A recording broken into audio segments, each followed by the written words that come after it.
한번 따라 하시겠습니다. 은혜로 걸어온 길, 은혜로 걸어갈 길. 청년 여러분들 반갑습니다. 같은 교회 가운데 있지만 여러분들과 이렇게 말씀을 나눌 기회가 흔치 않았던 것 같습니다. 2021년도를 시작하면서 우리 교회 창립 또 주일을 맞이하면서 이렇게 말씀을 여러분과 나누게 되었는데요. 앞으로 우리 청년 우리 예배 가운데 또 말씀으로 교제할 수 있는 기회들이 더 많아지기를 소망합니다. 오늘 우리 교회가 창립된 지 24주년이 되었습니다. 다시 말해서 24살이 되었다라는 겁니다. 24년이라는 시간이 짧으면 짧을 수 있고 길면 길 수 있는데요. 24년 동안 하나님께서 우리 거룩한 빛 광성교회 부으신 은혜가 사실 실로 큽니다. 1997년 1월 8일, 1월 9일인가요? 첫 창립 예배를 드릴 때에 한 10가정으로 시작했던 이 시작이 이렇게 24년이 지난 지금은 한국교회의 큰 대형교회로 성장하게 되었습니다. 하나님께서 지난날 우리에게 어떤 은혜를 주셨고 또 앞으로 우리가 어떤 은혜를 또한 기대하면서 가야 될지, 특별히 오늘 주시는 창립기념주일을 맞아서 주시는 말씀을 통해서 함께 은혜를 나누기를 소망합니다. 한번 따라해 보시겠습니다. 오직 은혜로 걸어온 길. 오직 은혜로 걸어온 길. 다윗에 대해서 아마 여러분들 잘 아시죠? 다윗. 그는 베들레헴의 목동이죠, 목동. 이세라는 아버지 밑에 8째 아들, 막내 아들로 이 다윗이 태어납니다. 사무엘이 사울을 대신해서 이스라엘의 왕을 새롭게 간택하려고 할 때 사무엘이 이새의 아들들을 불러 모으라고 하죠. 근데 그때 당시에 다윗은 부름조차 받지를 못합니다. 왜냐하면 이새 아버지가 생각할 때 다윗은 나이가 너무 어리고 부족한 게 많았기 때문에 그 사무엘의 어떤 그 부름 앞에 대상이 될 거라 생각하지를 전혀 못했던 것이죠. 자, 그런데 그랬던 다윗이 이스라엘의 왕이 됩니다. 왕이 됩니다. 여러분, 다윗 집안은 왕가의 집안이 아니죠. 왕가의 집안이 아니에요. 그렇다고 대단한 권력과 명성이 있는 그런 집안도 아닙니다. 그저 평범한 양을 키우면서 하루하루를 살아가는 그런 평범하면서도 사실 가난한 집안이라 할 수가 있겠습니다. 그런데 그와 같은 이 집안의 왕, 다윗이 왕이 되었다, 이스라엘 왕이 되었다라는 것은 그야말로 실로 놀라운 일이 아닐 수가 없습니다. 물론 다윗이 왕이 되는 과정은 너무나도 혹독했고 너무나도 고통스러웠습니다. 거인 골리앗을 때려 눕힌 일로 인해서 이스라엘의 일약 스타로 급부상되었지만 이 사울의 시기로 인해서 또한 사울의 그 살기등등한 그 칼을 피해서 이 다윗은 황금 시기라 할 수 있는 20대, 30대를 광야에서 그리고 토굴에서 그리고 타지에서 보내야 했습니다. 수많은 암살의 위험, 생명의 위협 속에서 한시도 편안하게 발을 뻗고 잘 수 없었던 그가 결국 37살의 나이에 온 이스라엘의 통치자인 통일 이스라엘을 이루는 왕이 됩니다. 자, 이 같은 사실이 다윗에게는 그야말로 감개무량한 일이에요. 자신 같은 사람이 이스라엘의 왕이 되었다라는 이 사실이 너무나도 믿을 수 없는 일이라 할 수 있겠죠. 그런데 오늘 우리가 읽은 이 사무엘 하의 말씀에 보면 하나님께서 다윗에게 엄청난 약속을 해주십니다. 이것을 소위 다윗 언약이라고 말하는데요, 하나님께서 사울에게 은총을 빼앗은 것처럼 내가 너에게 있어서는 그 은총을 빼앗지 않겠다. 그리고 너의 후손 대대로 그 왕위를 내가 보장해 주겠다. 이러한 하나님의 약속을 듣게 됩니다. 자, 이 놀라운 하나님의 말씀 앞에서 다윗이 너무 감격한 마음으로 법궤가 놓여진 장막에 들어가서 그는 하나님 앞에 고백을 하고 이렇게 기도를 하는데요. 오늘 18절 우리 같이 한번 읽어봅니다. 시작. 다윗 왕이 여호와 앞에 들어가 앉아서 이르되 주 여호와여, 나는 누구이오며 내 집은 무엇이기에 나를 여기까지 이르게 하셨나이까.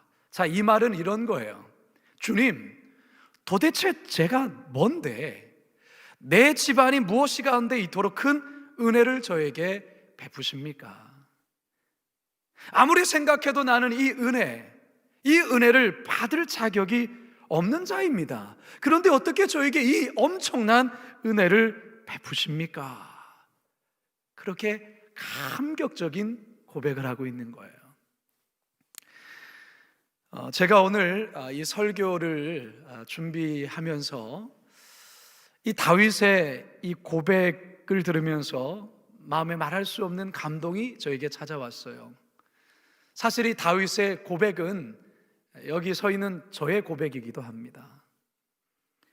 주 여호와여, 나는 누구오며 내 집은 무엇이기에 나를 여기까지 이르게 하셨습니까?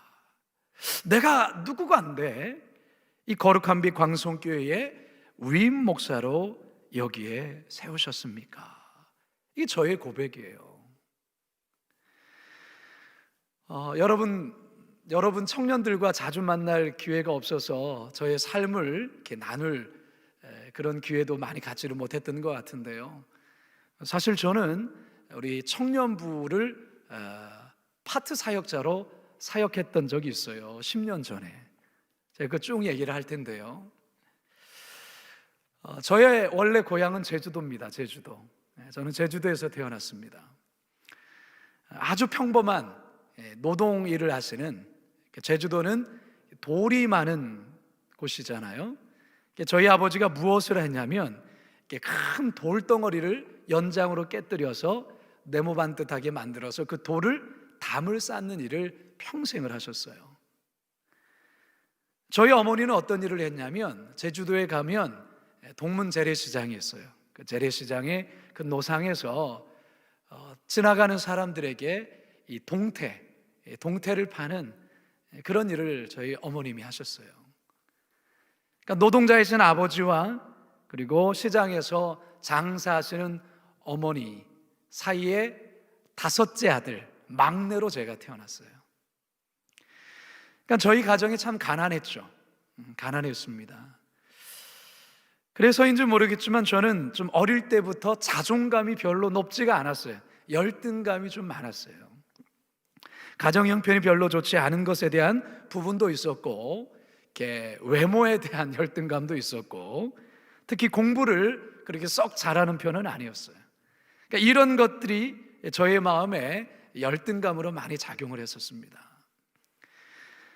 그랬던 제가 고등학교 1학년 겨울, 요맘때였던 것 같아요. 아주 추웠던 겨울이었었는데 예수전도단에서 주최한 수련회에 우연찮게 참가했다가 저는 그곳에서 하나님을 뜨겁게 만나는 체험을 하게 되었습니다. 그 이후로 저희 삶이 완전히 달라졌어요.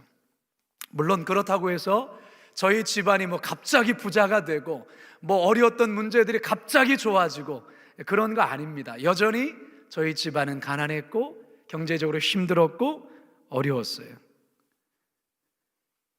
또한 저의 개인적인 시련도 있었습니다. 저는 고3 때부터 기흉이라는 이 질병을 앓게 되었는데요. 기흉 때문에 고3 때 2번 수술을 하고 제가 3수를 했습니다. 재수할 때도 또다시 재발을 해서 기흉 수술을 하고 또 3수할 때 또 재발해서 수술을 하게 되었어요. 그래서 저는 좀 많이 늦은 건 아니지만 22살의 나이에 경기도 광주에 있는 서울 장로회 신학대학교 신학과에 구사학번으로 입학을 했습니다. 제가 신학교에 입학한 그날 제가 채플실에 늦은 밤에 다시 찾아가서 그 채플실에 앉아 있는데 왜 이렇게 눈물이 많이 쏟아졌는지 몰라요. 그 이유는 뭐냐면 내가 나를 봐도 나는 신학교 올 감이 아닌데, 내가 봐도 신학교 올 사람이 아닌데 어떻게 해서 내가 이 신학교에 왔는가? 이게 말로 다 할 수 없는 감동으로 찾아온 거죠.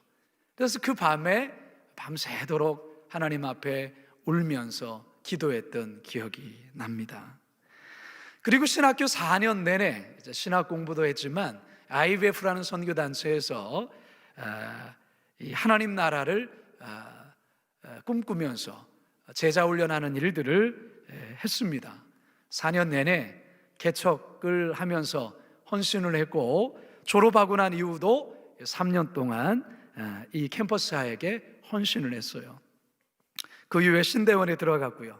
그리고 그 사이에 결혼을 해서 이남 1녀를 낳았습니다. 그 이남 1녀 중에 벌써 2아이가 우리 청년부에도 있습니다. 저는 교회 사역을 서울 성북구 안암동에 위치한 교회에서 사역을 했는데 9년 동안 사역을 했습니다. 9년 동안 사역을 하고 전임 사역을 마치고 에스라 성경대학원 대학교에 공부를 하게 되면서 주중에는 공부를 해야 되고 주말에만 나올 수가 있는 그런 학교였었는데 파트 사역이라도 해야 되겠다.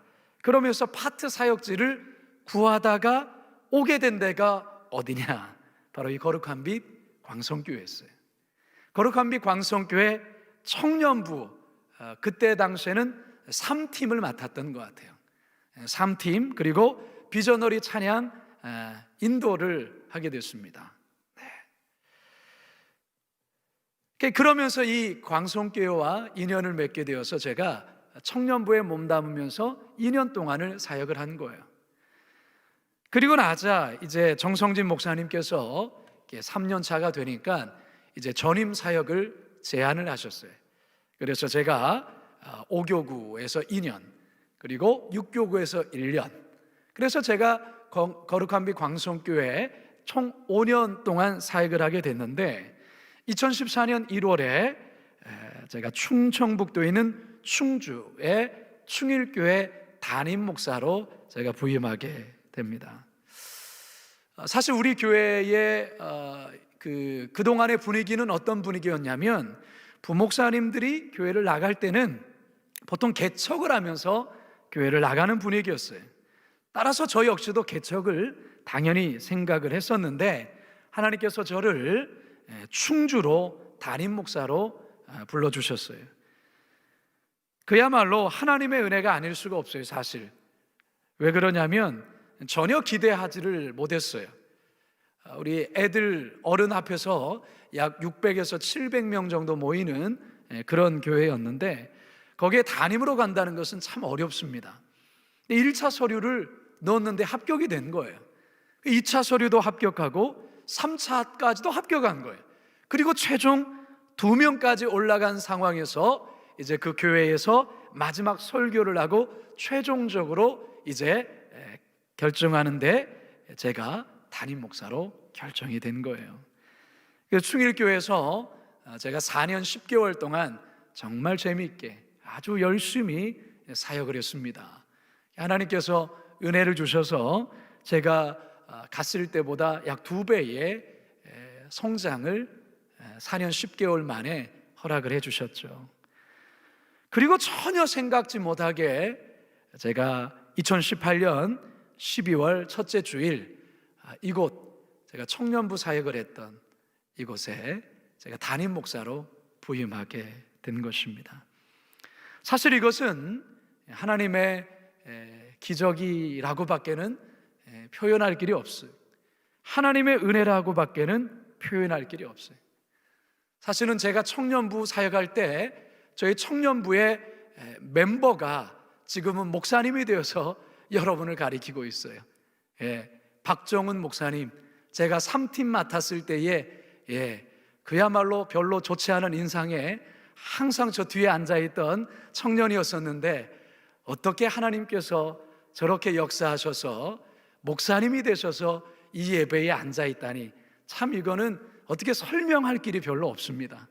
하나님 살아계시다는 증거라 생각을 합니다. 여러분, 제가 오늘 창립 24주년 설교를 준비하면서 저의 인생을 이렇게 돌아보니까요, 참 제가 그렇게 오래 산 인생은 아닙니다. 제가 올해 49이 되고 내년에 이제 50이 되는데, 저의 인생 그래프를 한번 그려봤어요. 인생 그래프. 이런 그래프가 나오더라고요. 여러분도 이거 인생 그래프 그려보시죠? 저의 인생에서 제일 떨어졌던 때가 사춘기 때였어요. 외모 컴플렉스, 가정 경제적으로도 안 좋고, 뭐 공부도 못하고, 뭐 이런 여러 가지 때문에 제가 아주 뚝 떨어졌던 그런 저의 자존감.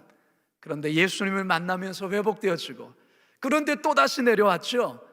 재수하고 삼수하고 병에 걸리고 뭐 이런 인생을 살다가 신학교를 입학하면서 다시금 올라갔다가 연애하고 결혼하고 새아이 출산하고, 그러게 교회 사역했다가 또 저렇게 떨어지죠. 탈진이 왔어요.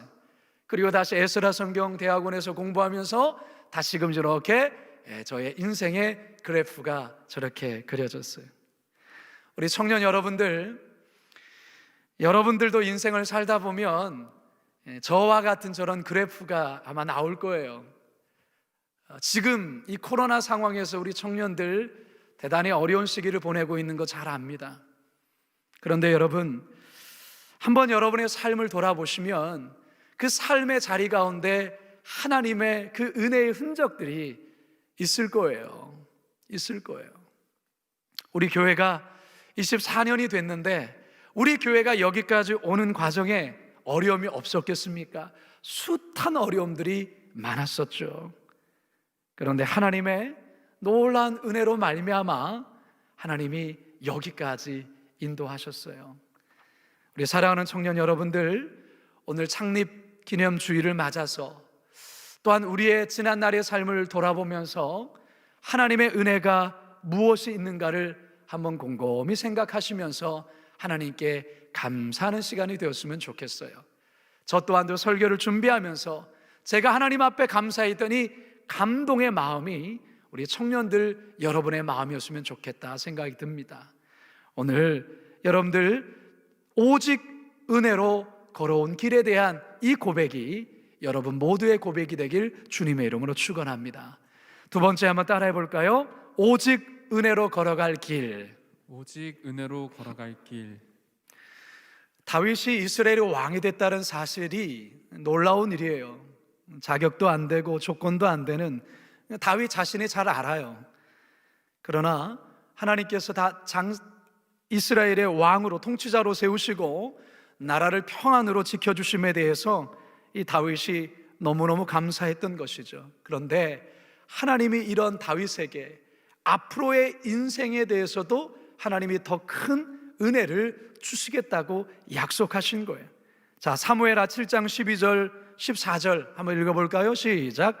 내가 내 몸에서 날 레시를 내 뒤에 세워 그의 나라를 견고하게 하리라. 그는 내 이름을 위하여 집을 건축할 것이요 나는 그의 나라 왕위를 영원히 견고하게 하리라. 나는 그에게 아버지가 되고 그는 내게 아들이 되리니.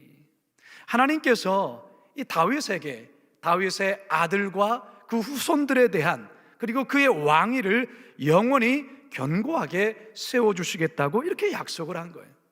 당대에 자신에게 뿐만이 아니라 그 후대에까지 하나님께서 이전에 경험하지 않았던 새로운 은혜를 주신다고 하니까 다윗은 이 하나님의 이 약속의 말씀에 어떻게 감당할 수가 없는 거예요. 너무 감사한 거예요.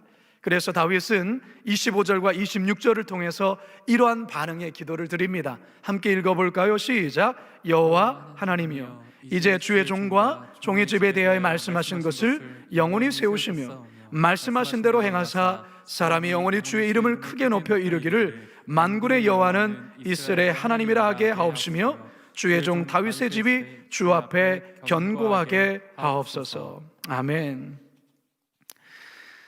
청년 여러분들, 지금 참 한국 교회가 많이 어렵습니다.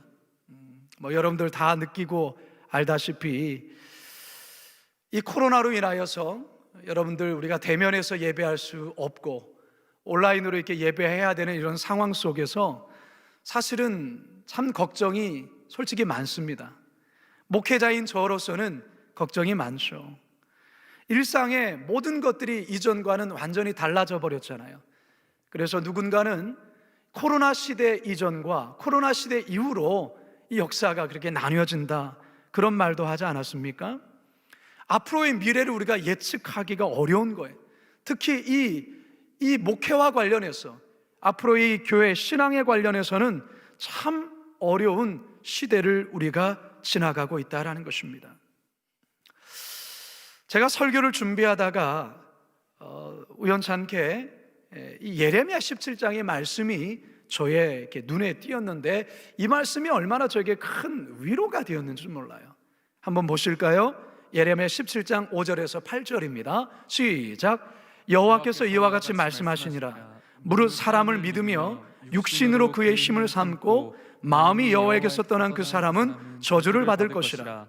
그는 사막의 떨기나무 같아서 좋은 일이 오는 것을 보지 못하고 광야, 간조한 곳, 건건한 땅, 사람이 살지 않은 땅에 살리라. 그러나 무릇 여호와를 의지하며 여호와를 의뢰하는 그 사람은 복을 받을 것이라.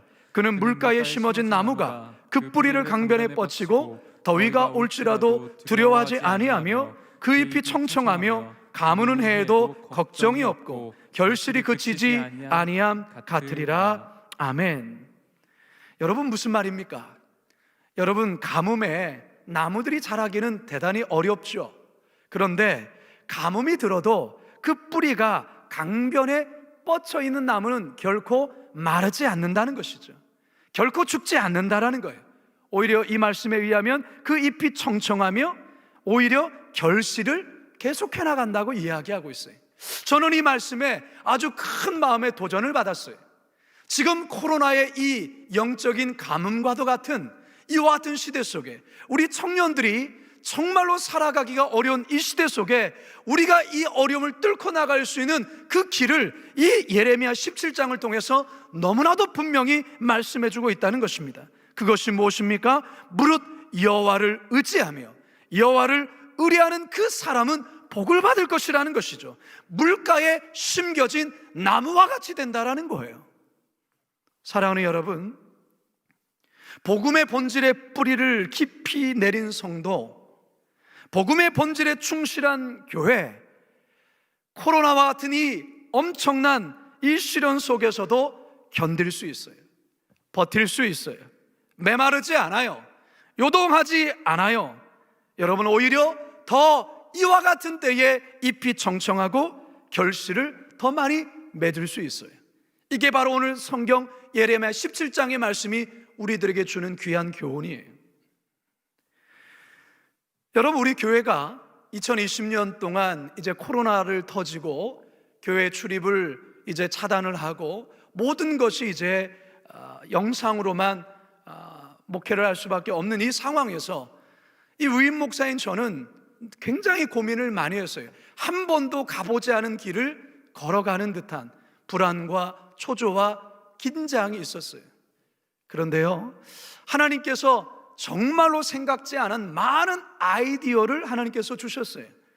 제가 사실 유튜브라는 것은 저에게는 굉장히 저하고는 거리가 먼 그러한 부분이었어요. 그런데 작년 코로나가 터지고 교회가 출입이 막혀있는 상황에서 사순절을 맞이하였을 때 제가 40일 동안 유튜버가 됐어요.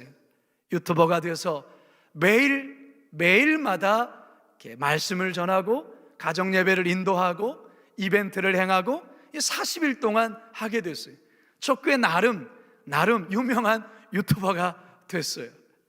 이게 한번 되니까요, 여러 많은 지혜들이 솟아나는 거예요. 우리 교회가 작년에 대면에서 모이지는 못했지만 대면에서 모일 때보다 더 많은 사역들을 우리가 작년에 행했다라는 거예요.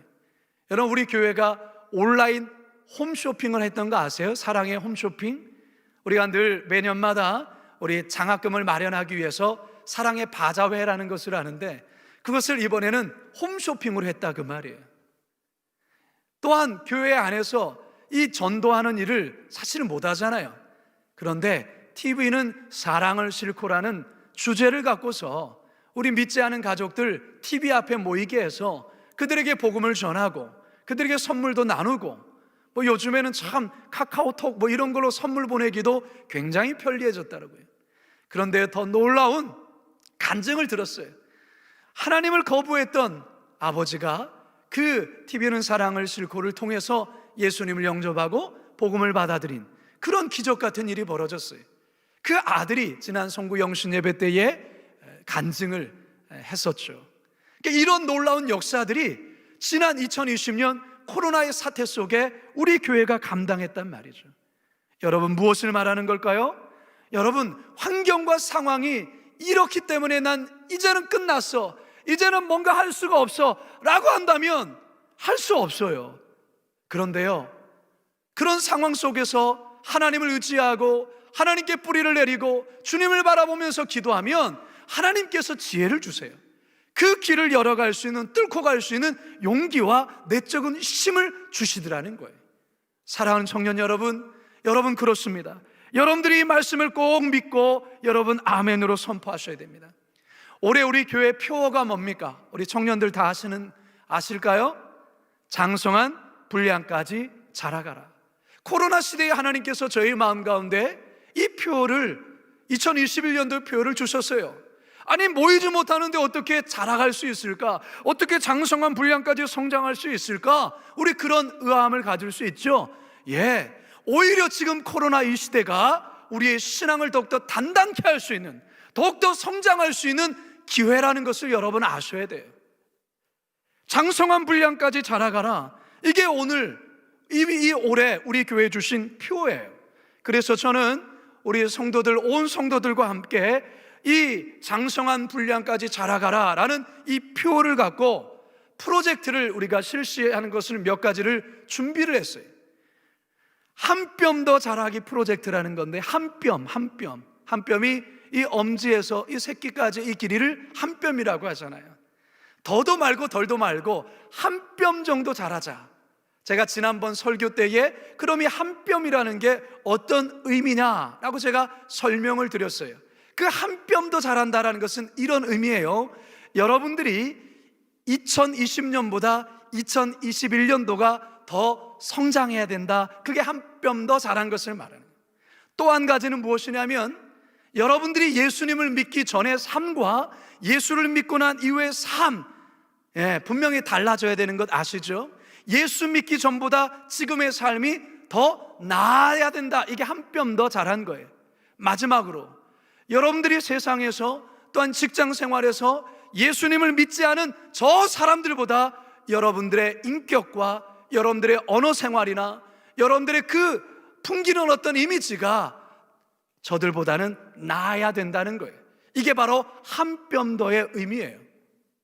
여러분, 2021년도 여러분 개인적으로 한 뼘 더 자라는 역사가 있기를 원하는데요, 우리 교회 공동체적으로 한 뼘 더 자라기 프로젝트라는 것을 세 분야에 행하려고 하는 것이 있어요. 첫 번째 뭐냐면 가정공동체 한 뼘 더 자라기인데요, 우리 교회가 가정예배 운동을 펼치고 있어요. 작년부터 완텐텐. 여러분이 완텐텐의 의미가 뭔지 아세요?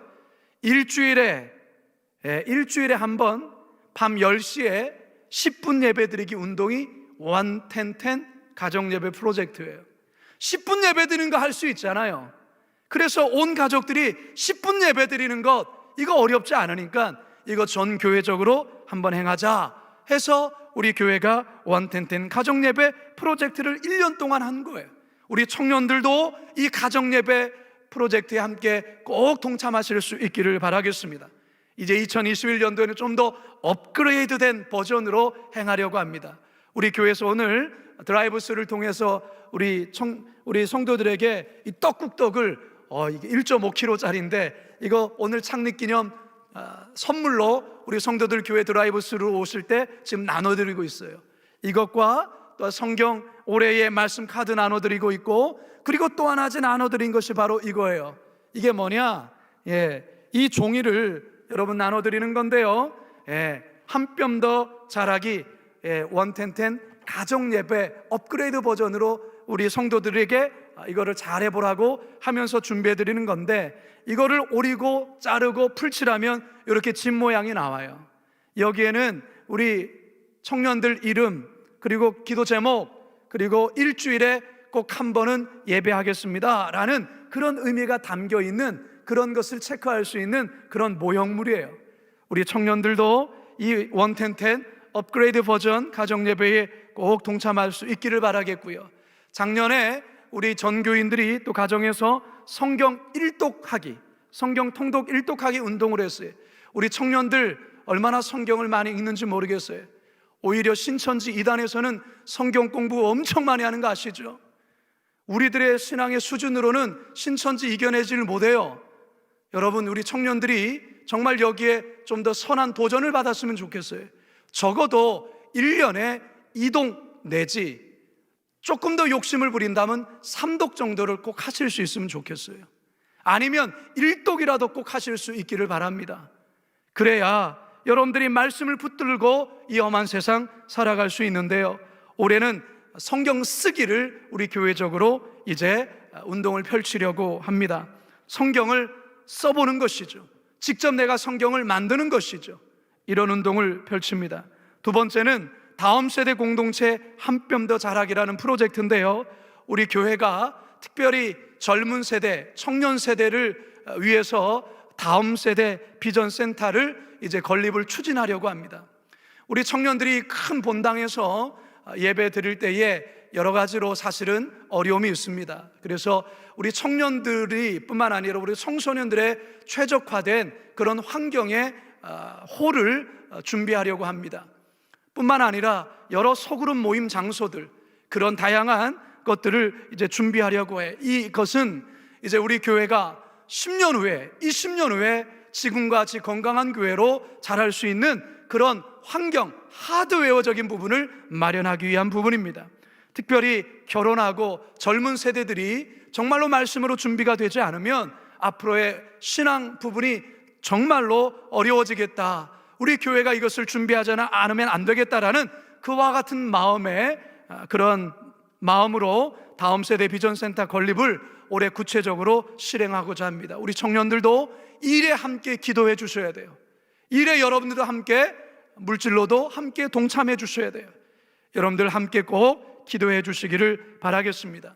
그리고 우리 교회는 신혼부부팀이 있는데 이제 청년부, 이것처럼 신혼가정부로 격상이 되고요, 젊은 가정부라는 것을 새로 만듭니다. 결혼하고 6년 차부터 45살까지 이런 젊은 공동체를 이렇게 우리 교회가 올해부터 많이 준비하여서 다음 세대를 더 견고하게 세우려고 하는 것입니다. 마지막 세 번째는 교회 공동체 한 뼘 더 자라기를 우리 교회가 준비합니다. 우리 교회가 자체적인 제자 양육 훈련을 이제 새롭게 하려고 하는데, 우리 청년부를 보니까 청년부 안에서도 리더십 교육들이 있고 또 청년부 제자 훈련들이 있는 것 같아요. 우리 청년부에서 행하는 이 제자 양육 훈련에 꼭 참석하셔서 여러분 신앙이 한 뼘 더 자랄 수 있기를 바라겠습니다.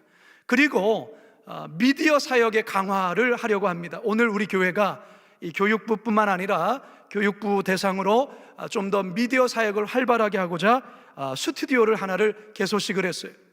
고람대요 스튜디오라는 이 스튜디오를 저희가 마련했는데요, 뒤에 이제 크로마키를 이렇게 해서 다양한 영상을 촬영하고 편집할 수 있는 그런 공간으로 우리가 만들었습니다. 우리 청년들 여기에 관심 있거나 재능 있는 청년들은 함께 이 미디어 사역에 많이 헌신해 주시고 봉사해 주시면 감사하겠습니다.